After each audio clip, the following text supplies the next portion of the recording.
Very good morning everybody. मैं सभी का स्वागत करता हूं फिजिक्स ज्ञान मुकेश टेक चैनल पे। आपको पता है कि मैं PYQ पास्ट ईयर क्वेश्चंस ले रहा हूं। इसमें हम लोग आपके लिए क्वेश्चन देना ये उद्देश्य नहीं बेटा कि क्वेश्चंस कैसे रिपीट होते हैं, एक ही क्वेश्चंस को कैसे तोड़ मोड़ के ज्वाइन किया जाता है। मतलब एक सवाल है इसको तोड़ दिया, दूसरा सवाल है तोड़ दिया, ज्वाइन किया और क्वेश्चंस को पूछते हैं, ताकि बच्चे क्या होते हैं कि यार परेशान होते हैं। उनको लगता है कि यार ये सवाल तो मुझे आ रहा नहीं है। बस थोड़ा सा आप लोगों को प्रॉपरली, जिन बच्चे पढ़ते हैं क्वेश्चंस को अच्छी तरह से पढ़ेंगे, PY को करेंगे, तो शायद उस तरीके से हमारा माइंड सेटअप होगा। बच्चों को सीधा सीधा माइंड सेटअप होता है। जैसे कोई भी हो, सेल्फ इंडक्टेंस यह सवाल है तो एक सेल्फ इंडक्टेंस के ऊपर माइंड सेटअप होता है। लेकिन कभी कभी सेल्फ इंडक्टेंस म्यूचुअल इंडक्टेंस का डिस्टिंग्विश पूछते हैं या उसको तोड़ जोड़ के एक जगह पे आला लेते हैं। तो ऐसे समय पे कैसे सवाल को सॉल्व कर सकते हैं, ये PYQ से ही हम लोग सीख सकते हैं। तो ऐसे ही आज हम लोग मोस्ट इंपॉर्टेंट क्वेश्चंस के ऊपर बात करने वाले हैं। शायद इसमें AC सर्किट के कुछ सवाल आ सकते हैं, तो तब मैं बता दूंगा आपको, डोंट वरी, ठीक है।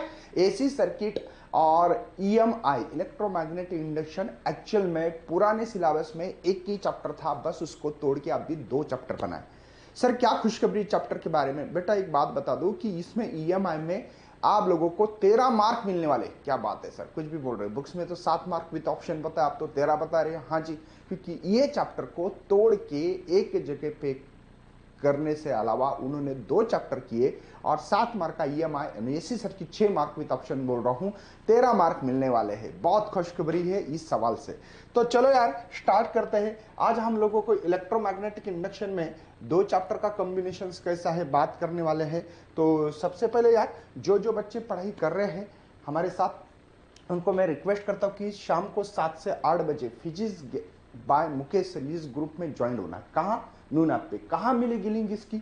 इसी डिस्क्रिप्शन बॉक्स में जाना है, पहले नून ऐप को डाउनलोड करना है। नून ऐप को डाउनलोड करने के बाद आप इस ग्रुप में ज्वाइन हो सकते हैं। यहाँ पे फ्री लेक्चर मिल रहे हैं, अनलिमिटेड। यहाँ पे आपके डाउट पूछ सकते हो, ऑडियो रिक्वेस्ट से हम लोग बात करते हैं आपसे, ताकि आपके जो भी डाउट हो क्लियर करें। उसके अलावा और क्या करते हैं हम लोग? आपको नोट्स प्रोवाइड करते हैं, वर्कशॉप देते हैं, ताकि आपका कॉन्फिडेंस लेवल भी बढ़ जाए। इंटरेक्टिव भी करते हैं सभी बच्चे के साथ। तो चलो यार आज के सवाल को स्टार्ट करते हैं। आपके लिए सवाल रहा आपके स्क्रीन पे पहला ही, at with the position of plane rotating coil with the direction of magnetic field EMF induced in coil is maximum। 2 mark के लिए सवाल है। What are the ED current? देखो ED करंट बहुत इजी है, जो सर्कुलेटिंग करंट होता है उसको ED करंट कहा जाता है। और इसके 2 कोई भी एप्लीकेशन बनाने हैं, जैसे इंडक्शन फर्नांसेस है या ट्रेन के जो ब्रेक होते हैं ना, इलेक्ट्रिक ब्रेक, वहां पे भी इस्तेमाल करते हैं। 2008 2009 में सवाल पूछा है इसके बारे में। State the Faraday's law electromagnetic. क्या यार फैराडेज लॉ बताने हैं? इतने सिंपल सवाल है इसमें, 2 मार्क के आप लोग देख पा रहे होंगे। चलो आगे बढ़ रहा हूं। Distinguish between the step up step down transformer. देखो बेटा अभी ट्रांसफार्मर के ऊपर कैसे भी सवाल आ सकता है। State and explain the transformer आ सकता है, या डिस्टिंग्विश। देखो step up step down, step up voltage बढ़ाते, स्टेप डाउन वोल्टेज को कम करते हैं, high to low, low to high, ये पता होना चाहिए। बस इतना ही लिखना है। उसके नंबर्स ऑफ टर्न और EMF पे कैसे इफेक्ट होता है, करंट के ऊपर कैसे इफेक्ट होता है, ये चीजें आपको पता होनी चाहिए, ठीक है। जिन बच्चों को शायद एक इक्वेशन पता हो तो बहुत बढ़िया हो जाएगा। मुझे लगता है कि ये इक्वेशन जिन बच्चों को पता है उनको कुछ करने की जरूरत नहीं है। देखो कौन सा?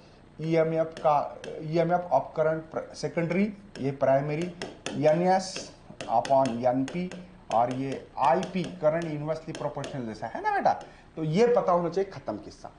State the Faraday's law of electromagnetic induction, leans law. देखो मैंने क्या बोला था यार कि इसके पहले वाला जो सवाल था, आई थिंक मुझे लगता है दूसरे या तीसरे नंबर पे फैराडेज लॉ बताया गया था, वही सवाल है। बस आप लीन्स लॉ आ गया, इसलिए आप लोग शायद मुझे लगता है कि माइनस यहां पे d∅dt लगाएंगे। माइनस क्यों? जिसने तैयार किया उसी को मारना, ठीक है ना बेटा। EMF वही तो करता है, जो करंट तैयार कर रहा है, ग्रो कर रहा है, उसी के अपोज में एक EMF इंड्यूस EMF तैयार होता है। ये मैंने आप लोगों को ऑलरेडी बताया। व्हाट इट बेटा? चलिए, state the principle on which the transformer work with the neat label diagram, explain the construction of the step up transformer. बेटा इसके पहले सवाल क्या है? Distinguish between the step up and step down. बेटा transformer का ही सवाल है, बस इस सवाल को घुमा फिरा के पूछने वाले, ट्रांसफार्मर का सवाल पक्का आता है, बस उसको ऐसे फिर न्यूमेरिकल पूछेंगे, स्टेप अप पूछेंगे, स्टेप डाउन पूछेंगे, ट्रांसफार्मर डायग्राम ड्रॉ करो, स्टेप अप की करो, स्टेप डाउन की करो, बस यही सवाल होते हैं। सवाल रिपीट हो रहा है क्या? हाँ जी, रिपीट हो रहा है।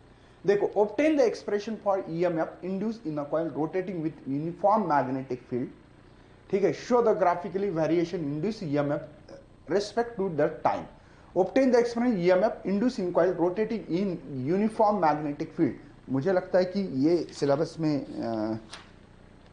यूनिफॉर्म मैग्नेटिक फील्ड, हाँ हो है। Obtain the expression for induce EMF rotating uniform magnetic, rotating graphically बताना है, ग्राफ भी बताना है उसका, ठीक है। चलो, obtain the expression for EMF induce in coil rotating with uniform magnetic field में बताना आपको, ठीक है। यूनिफॉर्म मैग्नेटिक फील्ड में रहने के बाद रोटेट कैसे होता है कैसे नहीं, इसके बारे में आप लोगों को बताना है। कुछ सिलेबस डिलीटेड है, इसमें से थोड़ा सा देख लेना कि कौन से क्वेश्चन डिलीटेड है, क्या है, मैं जो बता रहा हूँ आप लोगों को, ठीक है। तो एक्चुअली ये सवाल नहीं भी किया तो चलेगा, मुझे लगता है ये और ये सवाल मत कीजिए, ठीक है। जो इंपॉर्टेंट मैं बताऊंगा, prove the theoretically relation between EMF induce rate of change of magnetic field of coil moving uniform magnetic field. देखो, थ्योरेटिकली प्रूव करना है रिलेशन बिटवीन ईएमएफ का रिलेशन, देखो ये relation of EMF and rate of change of magnetic flux, ये magnetic flux of uniform magnetic field. मतलब ये आपका फैराडेज लॉ है, थ्योरेटिकली आपको प्रूव करने के लिए बोल रहे हैं, ठीक है। इसके ऊपर भी आप लोगों को सवाल मैक्सिमम नहीं करने हैं। Obtain the expression average power भी करना नहीं है बेटा, एवरेज पावर करना नहीं है क्योंकि ये डिलीटेड है। हाँ, explain the self inductance and mutual induction, या distinguish between the self inductance mutual inductance, ऐसे सवाल घुमा फिरा के पूछ सकते हैं। 3 मार्क के लिए सवाल आ सकता है। ये सवाल सेपरेट भी आ सकता है, explain the self inductance and हो सकता है म्यूचुअल इंडक्टेंस, सेपरेट भी सवाल आ सकता है, ठीक है। Next, explain the working of transistor, ये करना ही है। चलो, assuming the expression for impedance in parallel resonance circuit, state the condition parallel resonance. बेटा ये करना नहीं है, ये करना नहीं है। प्रूव द थ्योरेटिकली, ये भी मत करो। Obtain the expression for EMF induce in coil rotating uniform angular velocity diameter, नहीं, ये भी नहीं करना है। Obtain the expression for induced EMF coil rotating with the uniform angular velocity, नहीं, ये भी मत करो। State the principle, हाँ, ट्रांसफार्मर का ये सवाल को अच्छी तरह से करो, ये सवाल पक्का करना है। Explain the phenomena self inductance, ये भी करेंगे। देखो क्या बता रहा है, सवाल को अच्छी तरह से समझना। 17 नंबर का सवाल अच्छी तरह से करो, मैं बाजू में हट रहा हूं बेटा। Explain the phenomena of self inductance and mutual inductance, define the coefficients of self inductance and mutual inductance, write the SI unit and dimension of coefficients of self inductance। 4 mark के लिए दोनों ट्रांसफर। देखो अभी actual में self inductance एक अलग सवाल है अपने आप में और म्यूचुअल इंडक्टेंस अलग सवाल है, लेकिन दोनों को कंबाइन किया गया है। बेटा ये सब कुछ इसकी पीडीएफ फाइल मिलती है हमारे ग्रुप में, वहां पे जाना पड़ेगा आपको, ठीक है। ग्रुप में, टेलीग्राम ग्रुप की लिंक इसी डिस्क्रिप्शन में मिलेगी, वहां पे जाके ज्वाइन करो ये चीजें। नेक्स्ट देखते हैं यहाँ पे, obtain the expression EMF induce in coil rotating with uniform angular velocity, ये मत करना, ठीक है।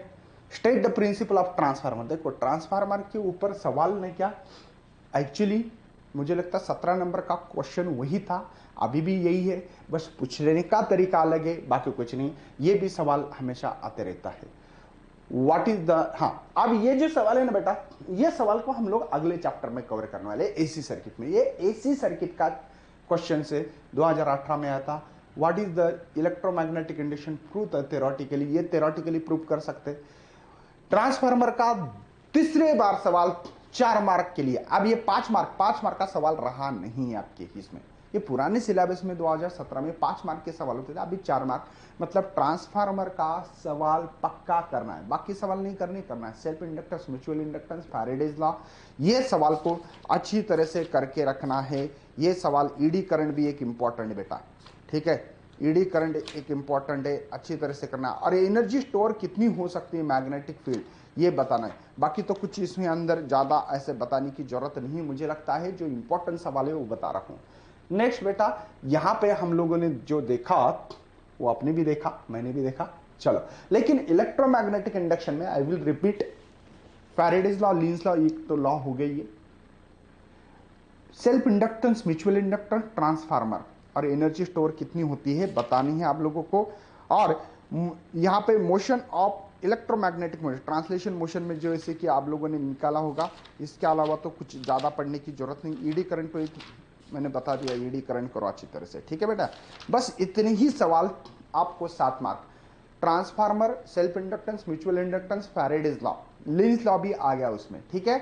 इसको पक्का करके रखिएगा, आपके मार्क्स फिक्स होने वाले हैं। कितने? 7 मार्क। इसके ऊपर न्यूमेरिकल भी आते हैं। चलो bye and thanks for watching this video and best of for your study and your future plan.